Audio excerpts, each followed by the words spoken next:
Namaste. On this occasion of celebrating the 150th birth anniversary of Sri Aurobindo, it is indeed divine grace and a blessing that today I have been given this opportunity to share a few thoughts on the essay titled The Message of the Gita, written by Sri Aurobindo in his book on Essays on the Gita. Now the same I will be repeating in Sanskrit. Shri Gurubhyo Namaha. Namah Sarvebhyaha.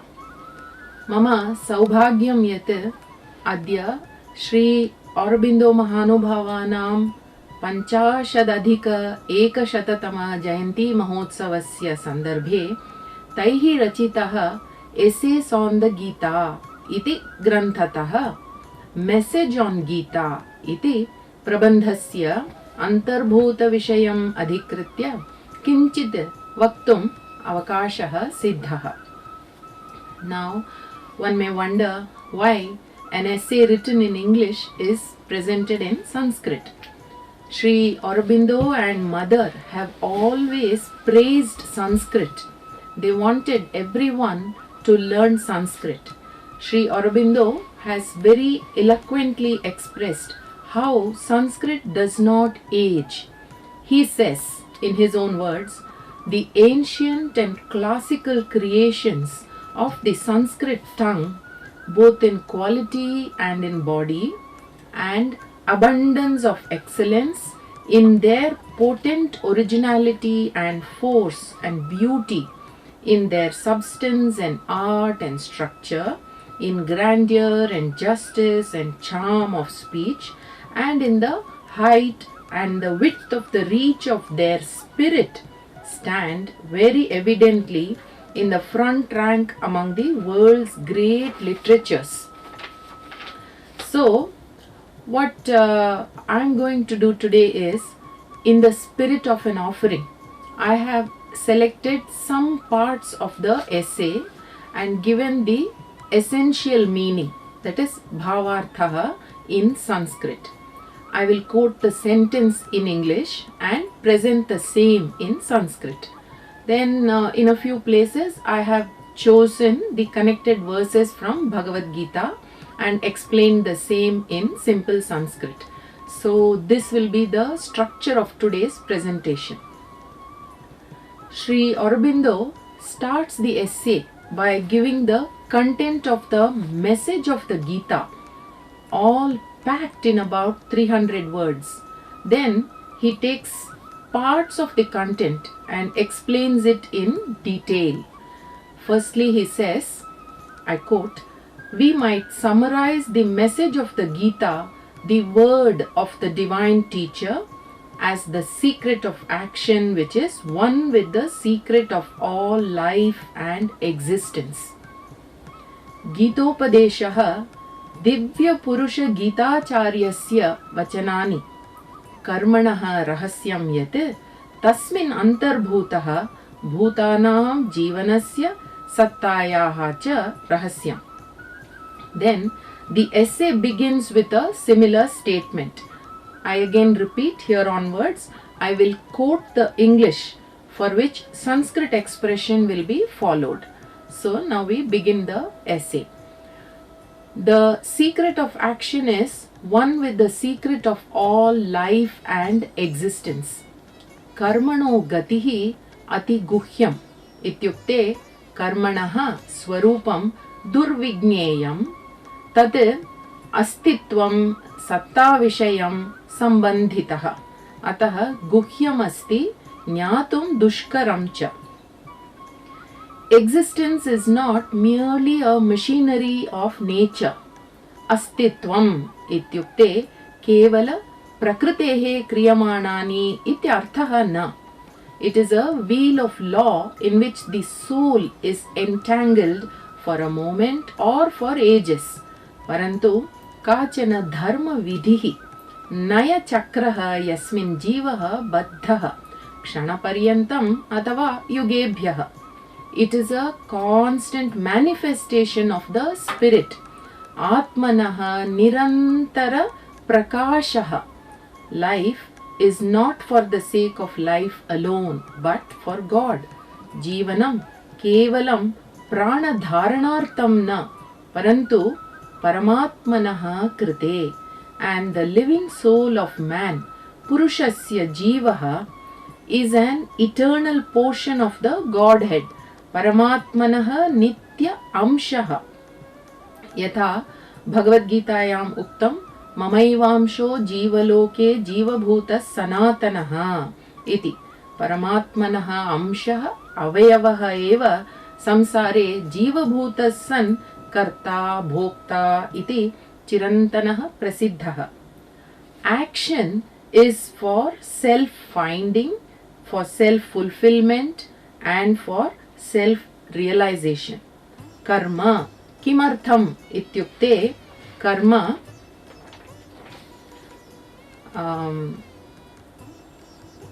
karma kimartham ityukte, karma atma vicharanartham, atma triptyartham, atma jnanartham iti. Yatha uktam yajñarthat karmano अन्यत्र लोकोयम कर्म बंधनः अपि च यज्ञो वै विष्णुः इति च. And action is not only for its own external and apparent fruits of the moment or the future. न तु स्वस्य तात्कालिक दृष्ट फलार्थम अथवा भावी फलार्थम वा. There is an inner law and meaning of all things dependent on the supreme as well as the manifested nature of the self. Brahma ashritanam bhutanam vyaktim apannanam jivanam cha kaschana sukshma antarvidhihi vartate. The true truth of works lies there. Vastavikataya karmani akarma asti tadeva satyam. It can be represented only incidentally. Tasya sthapanam akasmadeva kartum shakyante. And imperfectly and disguised by ignorance in the outer appearances of the mind and its action. Tadapi asampurnataya avidyaya avritam bahihi prakashyamana manasaha karyeshu. The supreme, the faultless, largest law of action is therefore to find out the truth of your own highest and inmost existence and live in it, and not to follow any outer standard and dharma. Ataha shreshthah dosharahitah atishaya karmano niyamah evam asti. Swasya सूक्ष्म अंतःकरणस्थ सत्यस्य अन्वेषणं तस्मिन् वर्तनञ्च अन्यथा किमपि बाह्यस्थितेः धर्मस्य पालनं न. All life and action must be till then an imperfection, a difficulty, a struggle and a problem. Jivanam karma karmanam nayasya cha सूक्ष्म अर्थः यावत् न संजायते तावत् कालपर्यन्तं क्रियाबाहुल्य जीवनम् अपूर्णं द्वन्द्वैः पुनः पुनः हन्यमानः अत्यन्तं कठिनं दुःखकरं च भवति. स्वस्वरूप ज्ञानोदय पर्यन्तं जीवयात्रा कठिनं दुर्लभं च इत्यभिप्रायः. So it is only by discovering your true self and living according to its truth, its real reality, that the problem can be finally solved. Kevalam atmajnanena tatra nishtayam cha kashtanam shamanam athava kleshanam pariharah bhavitum arhati. The difficulty and struggle overpassed and your doings perfected. एवं कष्टस्य तीव्र यत्नस्य च अतिक्रमणेन कर्मणां धर्मानुसारेण पालनेन च. In the security of the discovered self and spirit turn into a divinely authentic action. ततः एवं स्वात्मसंवेदनरूप अभये सति कर्म योगः भवति. Know then yourself, know your true self to be God and one with the self of all others. Know your soul to be a portion of God. अतः स्वस्य सत्यस्य ज्ञानं प्राप्नोतु अथवा आत्मज्ञानार्थं यत्नं कुरु. परमार्थतया त्वं तत् ब्रह्म इति जानातु. अपि च त्वयि सर्वभूतेषु च स्थितम् आत्मा एक एव इति जानातु. यतोहि मया ततमिदं सर्वं जगत् इति उक्तम्. मया आत्मना आत्मत्वेन सर्वाणि भूतानि स्थितानि. सर्वेषां भूतानाम् अहमेव आत्मा. त्वमपि मम एव अंशः जीवलोके इति बोधनं प्राप्नोतु इत्यभिप्रायः. Live in what you know, live in the self, live in your supreme spiritual nature, be united with God and Godlike. भगवतः अंशः एव अहम् इति जानन् तस्मिन् ज्ञाने चित्तं समाधीयताम्. स्वस्वरूपे वर्तेत. एवम् आत्मवित् भूत्वा परमेश्वरेण एकीभूय युक्तो भव. Offer first all your actions as a sacrifice to the highest and the one in you, and to the highest and the one in the world. प्रप्रथमं सर्वाणि कर्माणि परमेश्वराय यज्ञरूपेण समर्पय. यः परमेश्वरः तव आत्मा अस्ति, अपि च विश्वे अस्मिन् सर्वत्र व्याप्य तिष्ठति, तस्मै अर्पणं कुरु. यथा उक्तं भगवद्गीतायां ब्रह्मार्पणं ब्रह्महविः ब्रह्माग्नौ ब्रह्मणाहुतं ब्रह्मैव तेन गन्तव्यं ब्रह्मकर्म समाधिना इति. Deliver last all you are and do into his hands for the supreme and universal spirit to do through you his own will and works in the world. Yat karoshi tat sarvam paramatmane arpanam kuru. Yatah pravrittir bhutanam yena sarvam idam tatam swakarmana tam abhyarchya सिद्धिं विन्दति मानवः इति उक्तरीत्या. सः परमात्मा त्वं निमित्तीकृत्य स्वकामनानुसारेण जगतः स्थितिं कुर्वन्तु.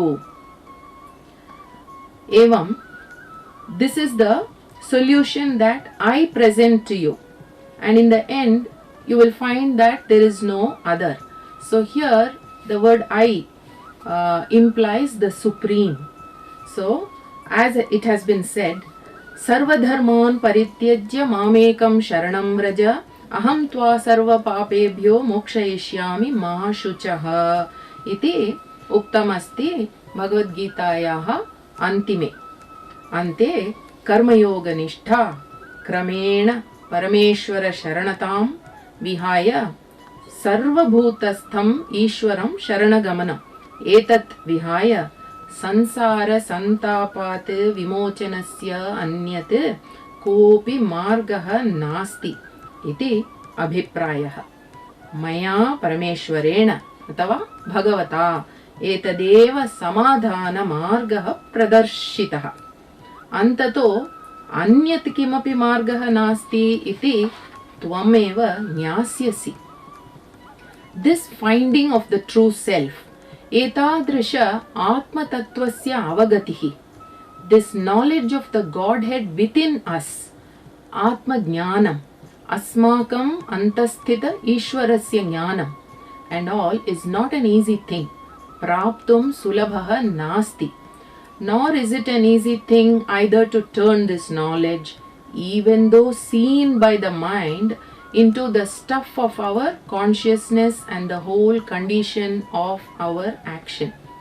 Apicha manasa avagamyamanamapi etad jnanam chaitanyasya sambandhitah कर्मणः च सम्बन्धितः इति ज्ञातुं सुलभः नास्ति.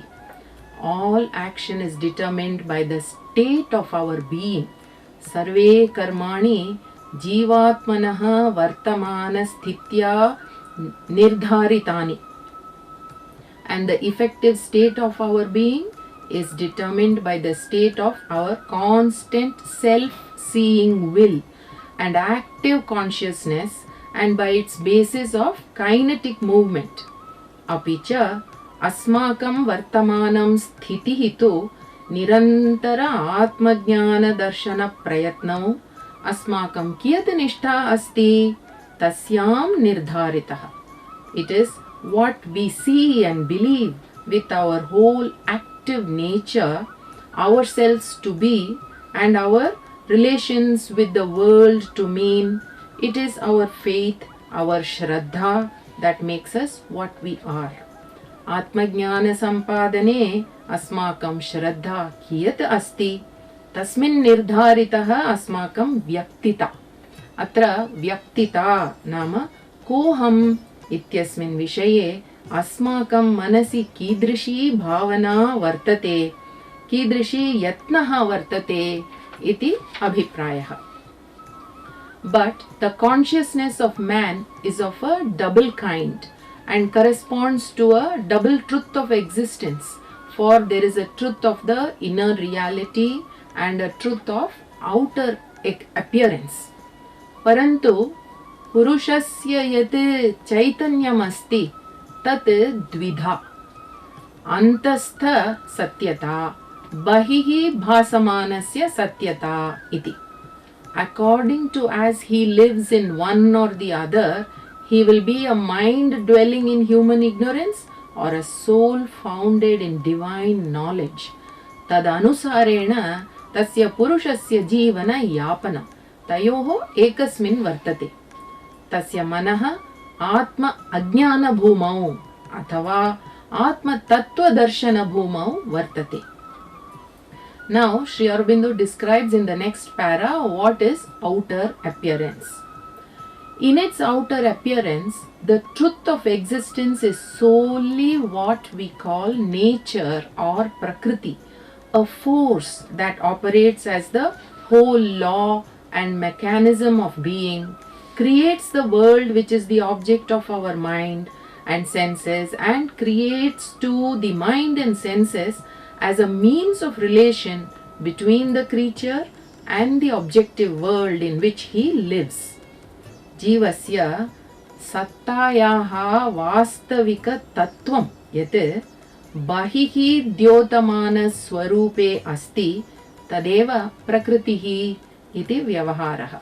Prakritihi nama kachana shaktihi vishesha dharmaha ya dharyate idam jagat sarvam api cha srijate jagat.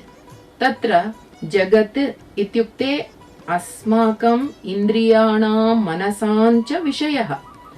जगतः जीवस्य च संबंधे साधनानि मनः इंद्रियाणि च भवन्ति. In this outer appearance, man in his soul, his mind, his life, his body seems to be a creature of nature differentiated from others by a separation of his body, life and mind, and especially by his ego sense. Manave etadrisha bahihi dyotamana swarupe tasya jivaha manaha jivanam dehaha sarvamapi prakritehe vikaraha iti bhasate. Evam prakritijanyen ahankareण युक्तः सन मानवानां मध्ये भेदः दृश्यते. एवञ्च उक्तं प्रकृतेः क्रियमाणानि गुणैः कर्माणि सर्वशः अहंकार विमूढात्मा कर्ताहम् इति मन्यते. चक्षुः श्रोत्रादीनि वाक् पाणि प्रभृतीनि कर्मेन्द्रियाणि बुद्धिः मनः च प्रकृतिजन्यानि इति गुणाः इति उच्यन्ते. तानि दर्शन श्रवणादौ ahankarena sankalpena cha pravartante. He attributes a certain freedom to his personal will, the will of his ego, all in him, his soul of mind and its action, as well as the functioning of his life and body, is very evidently determined by the law of his nature. Evam manavaha ahankarena krita sankalpan swatantrataya kritana iti manyate. Tasya sarvasvamapi manasa kriyamanani karyani जीवनयापनं देहधारणं सर्वं निश्चयेन प्रकृत्या क्रियमाणानि इति ज्ञायते. This then is man's ordinary consciousness of himself, that he is a creature of nature. एतदेव मनुष्यस्य सामान्य चैतन्य स्वरूपः यः सः प्रकृतिजन्य भूतविशेषः इति. There is, however, something in man's consciousness which does not fall in with the rigidity of this formula. He has a faith which grows greater as his soul develops in another and an inner reality of existence. Parantu samanya chaitanya rupa manava kinchit सामान्य चैतन्य रूपमानवे किंचित अन्य व्यवहारः दृश्यते. इत्युक्ते श्रद्धा इति काचन संपत्तिः तस्मिन् अस्ति यत् वर्धते. एवं श्रद्धायाः वर्धनानुगुणेन जीवस्य स्वस्वरूप ज्ञानम् अपि वर्धते एव. In this inner reality, the truth of existence is no longer nature but soul and spirit, Purusha rather than Prakriti. Asmin antahkaranastha satyasya bodhane satyasya tattvam prakritihi na paranto jivatma paramatma cha. Tatrapi antah satyantu asti paramatma natu prakritihi. Nature herself is only a power of spirit, Prakriti the force of the Purusha. Sa prakritihi paramatmanaha kachana shaktihi. The real soul and self of us is hidden from our intelligence by its ignorance of inner things, by a false identification, by an absorption in our outward mechanism of mind, life and body. Asmakam swaswarupa jnanam ajnanena avrutam asti. Ajnanam ityukte adhyasaha. Anrita sambandhena अथवा अनृत संबंधः स्थूल शरीरः तेषु प्राणेषु मनोविकारेषु बाह्य विषयेषु च निमग्नः सन् अस्माकं सत्यस्य अवगमनं नास्ति. But if the active soul of man can once draw back from this identification with its natural instruments, if it can see and live in the entire faith of its inner reality, then all is changed to it. Life and existence take on another appearance, action a different meaning and character. Yada jivaha kinchit etadrisha adhyasatah manah samhriyate tada prakritijanyaih indriyaih na sajjate. अपि च यदा अंतस्थितं सत्यं प्रति दृष्टिं प्रसारयति तदा तस्य दृष्टिः विलक्षणः भवति. जीवनं भिन्नत्वेन भासते. कर्मणः अवगमनम् अपि अथवा कर्मणः आकारः अर्थः च अन्यत्वेन एव दृश्यते. Our being then becomes no longer this little egoistic creation of nature, but the largeness of a divine immortal and spiritual power. Tada asmakam jivasya astita prakrtijanya ahankara yuktat dharmat kachana daivi shaktim vibhutvam nityatvam cha prapnoti. कश्चिद्धीरः अमृतत्वमिच्छन् आवृत्तचक्षुः प्रत्यगात्मानम् ऐक्षत इति कठोपनिषदि उक्तमस्ति. This is a great change and transfiguration. एतदेव श्रेष्ठः उत्तमः परिणामः रूपान्तरः च. What then is this knowledge that will have to be admitted by the understanding, supported by the soul's faith? तर्हि एतत् आत्मज्ञानं कीदृशं यस्य अवगमनं श्रद्धया युक्तः चेत् भविष्यति. It is the knowledge of the Supreme Soul and Spirit in its oneness and its wholeness. परमात्म जीवात्मनोः एकत्व पूर्णत्वस्य च अवगमनमेव एतत् ज्ञानम्. ऐक्यज्ञानम् इत्यपि वक्तुं शक्यते. It is the knowledge of one who is forever beyond time and space and name and form and world, high beyond his own personal and impersonal levels, and yet from whom all this proceeds, one whom all manifests in manifold nature and her multitude of figures. Yah nityah काल देश नाम रूप भुवनानि च अतीत्य वर्तते, सर्वस्मात् भिन्नत्वेन वर्तते अथवा अन्यतमः अस्ति.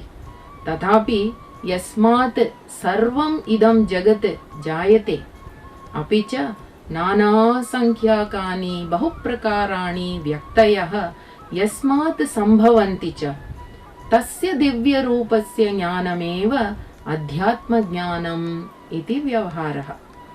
The Supreme is the Purushottamah, eternal beyond all manifestation, infinite beyond all limitation by time, space, causality or any of his numberless qualities and features. Yat param shreshtham tadeva Purushottamah saha nityah व्यक्तानि भूतानि अतीत्य वर्तते, अनुभव गोचरान् भूतान् सर्वान् अतीत्य वर्तते, अनंत गुणोपेतः नाना आकार युक्तः च. He creates, sustains and destroys his creations. सः परमात्मा सृजति, धार्यते, सृष्टस्य विनाशम् अपि करोति. He is seated too in the heart of every living creature.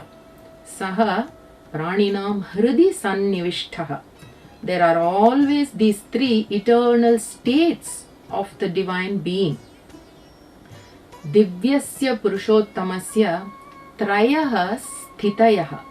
There is always and forever this one eternal, immutable self-existence, which is the basis and support of existent things. Sarvada etat ekamev nitya avyaya swatantra sadvastu asti. Yat sarvesham sadvastunam alambanam ashrayancha. Ekamev sat vipraha bahudha vadanti ityapi uktaritya. There is always and forever this spirit mutable in nature, manifested by her as all these existences. Sada sarvada etadeva divya vastu sat rupena vartate, prakriti gunaihi vikritassan anekada bhati. There is always and forever this transcendent divine who can be both of these others at once, can be a pure and silent spirit, and at the same time the active soul and life of the cycles of the universe, because he is something other and more than these two, whether taken separately or together. In us, he is the Jiva, a spirit of this spirit, a conscious power of the Supreme. Sarvada saeva brahmavastu purushascha prakritischa. Yadyapi purushah nityabuddha shuddhah evam sannapi prakriti sannidhanat karta bhokta iti vyavaharah. Yatah prakritim purushancha atitya chinmatrena nityam vartate sa brahmavastu. Sharire jiva rupena vartate. Saeva chidamshah purushottamasya chit shaktihi. This nature in us is a maya of the ego. Asmasu sthita prakritihi ahankarasya maya iti vyavahriyate. It is possible by drawing back from the lower turn of his nature in which man now lives and live in the luminous truth of the eternal and immutable self-existence. Manavaha idanim yadrishi alpa avidya swarupe jivati tataha avritya prakashamaya satya nitya nirvikara swassattayam jivitum shaknoti. This spiritual state brings with it a still peace and freedom. Etadrisha divya sthitihi shantim muktincha atanoti. A perfect perfection comes only by living in the Supreme and the whole Divine. Poornatva praptihi tada bhavati yada divya purnam brahmani sada vartate. He sees all in God and God in all. Saha jnani sarvan brahmani pashyati brahmanam sarveshu cha pashyati. He sees all things as Vasudeva. Saha sarvani vastuni vasudevatvena pashyati. Athava sarvam api vasudevamayam iti tasya drishtihi bhavati. His action becomes the divine action and his status the highest spiritual status. Tasya karmani divyani bhavanti Ishvara karmani. Tasya sthitihi param brahmanah brahmi sthitihi bhavati. This is the solution, this the salvation, this the perfection that I offer to all those who can listen to a divine voice within them and are capable of this faith and knowledge. Etadeva samadhanam muktihi purnatvancha yat aham sarvan dadami. Yesham antahkarane sthita divya vacham shrotum arhatihi asti. Apicha brahma jnana praptyartham shraddha asti. Tesham krite esha upadeshah. This then is the supreme movement. Etadeva sarvodkrishtaha saranihi. This complete surrender of your whole self and nature. Yat swasya jivasya ashesha kartritvasya arpanam. This abandonment of all dharmas to the divine. Sarva karmanam ishwararpanam iti abhiprayah. This is the supreme way. Etadeva param ayanam. Because it is the highest secret and mystery. Yatohi etat guhyatama vidya. And an inner movement progressively realizable by all. Antahkarane buddhau kalakramena sarvaihi prapyate. This is the deepest and most intimate truth of your real, your spiritual existence. Etad jivasya nija paramarthika sattayaha atyanta gambhiram gadham satyam iti shubham. With this, I conclude this talk. Om Tat Sat.